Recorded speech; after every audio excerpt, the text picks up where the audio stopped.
PFA ने trap लगा करके उनको उनके लोगों को पकड़ा है।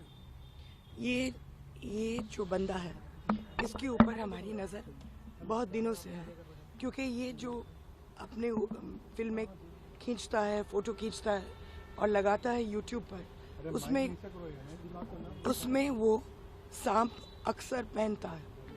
तो फिर ये सारे के सारे सांप इंडेंजर्ड स्पीशीज़ हैं, पाइथन्स हैं, कोबरास हैं, और इनको लेने के लिए, इस्तेमाल करने के लिए 7 साल की सज़ा है, संगीन जुर्म माना जाता है, शेड्यूल 1 एनिमल है। फिर उसके बाद पता चला कि ये बेचता है इनका वेनम। तो ये ट्रैप के लिए हमने उन्हीं को ही फ़ोन करके कहा कि हम पार्टी कर रहे हैं, आप अपने लोगों को भेजिए। पहले उसने लोगों को भेजा देखने के लिए कि ये ट्रैप है या क्या है, लेकिन उसको लगा कि सब कुछ सही है, तो 5 लोगों को भेजा स्नेक वेनम के साथ और सांपों के साथ, और ये सप्लाई करता है गुड़गांव में और नोएडा में। तो मुख्यमंत्री तो तारीफ करता है कि ऐसे युवाओं से प्रेरणा लेनी चाहिए, बाकी के युवाओं को मंच शेयर करते हैं उनके साथ। ऐसे है कि क्या होता है कि लोगों की असलियत बाद में पता चलता है। हम लोग हमेशा बेनिफिट ऑफ द डाउट देते हैं कि होगा कोई शरीफ इंसान, बाद में पता चलता है कि टीआरपी बढ़ाने के लिए कुछ लोग कुछ भी कर सकते हैं, और एक दफ़ा थोड़ी सी चस्का लग गई मशहूरता की, तो फिर वहाँ हेडलाइन में रहने के लिए कुछ भी करने के लिए तैयार है।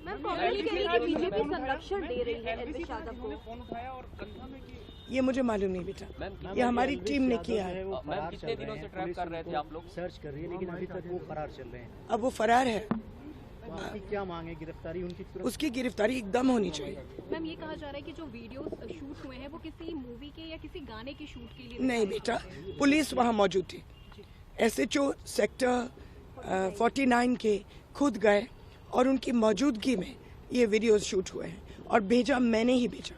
मैम कितने दिनों से आप लोग उसको ट्रैप करने? कई दिनों से बेटा। मैम ये टोटल कितना रुपए का पेमेंट हुआ था और कितने रुपए पेमेंट किस थ्रू गए थे? मुझे नहीं मालूम, सचमुच में मुझे नहीं मालूम। मुझे नहीं लगता है कि कोई भी पेमेंट किया। मुझे लगता है कि उनको कहा गया कि यहाँ आओ तो पेमेंट हाथों हाथ मिलेगा। मैम जब ये एफआईआर हुई, क्योंकि कल ये नोएडा पुलिस ने की थी, आज के न्यूज़पेपर्स में भी है, तो बाद में पूछताछ में कुछ नाम सामने आए, तो क्या एलबीसी ने आप लोगों को कोई कांटेक्ट करने की, पुलिस को कांटेक्ट करने की कोशिश की है? हमें तो नहीं किया, मालूम नहीं किसको और किया। मैम जो काम आप जरूर कोशिश तो करेंगे। मैम जो काम आपकी संस्था ने किया, नोएडा में इस तरह की रेप पार्टियां हो रही थी, जो वहाँ की एजेंसियां हैं जिनको ये काम करना चाहिए, उनको लगता है कि उन्होंने लापरवाही की। देखिए ऐसे है कि पुलिस और फॉरेस्ट डिपार्टमेंट खुद ब खुद ज़ीरो इनिशिएटिव लेती है जानवरों के मामले में, लेकिन जानवरों के साथ जितने क्राइम्स होते हैं यहाँ से लेकर के रेप तक, वो NGOs को करना पड़ता है। एक हम लोगों ने बनाया था एक ऑफिस जिसका नाम है wild life crime control bureau, WCCB। वो उसको बने हुए करीबन 15 साल हो गए, आज तक वो बंदे दफ्तर से बाहर निकले नहीं। तो NGOs काम करते हैं, लेकिन मैं खुश हूँ कि पुलिस ने एकदम रिस्पॉन्ड किया और फॉरेस्ट डिपार्टमेंट ने भी। He should go to jail, beta.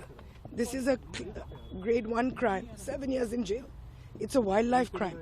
See, you must understand कि cobras, when they lose their venom, they die. Because जो venom होता है, उनको खाना digest करने के लिए भगवान ने दिया, या सृष्टि ने दिया।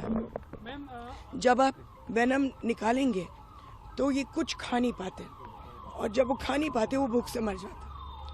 तो आप जब वेनम निकालते हो तो मान लो कि जानवर भी मर गया, और इस देश में बहुत कम कोबरा और बहुत कम पाइथन्स रह गए। इसीलिए सरकार ने इनको शेड्यूल 1 पर डाला। इनको पकड़ना, इस्तेमाल करना, ओन करना संगीन जुर्म माना जाता है। बेटा मुझे नहीं मालूम। बहुत बड़ा और इससे बड़ा रैकेट हो सकता है, क्योंकि ये तो जरूर होगा। एक आहिस्ते आहिस्ते अब पुलिस के ऊपर है कि वो धागे ढूंढे।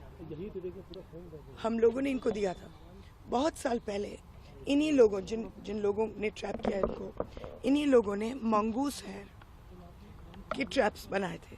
तब तक किसी को देश में मालूम नहीं था कि जो पेंट ब्रश, कैमलिन और अन्य लोग इस्तेमाल करते हैं वो मंगूस के पूंछल को काट करके इस्तेमाल करते हैं। तब जाकर के वो धंधा बंद हुआ।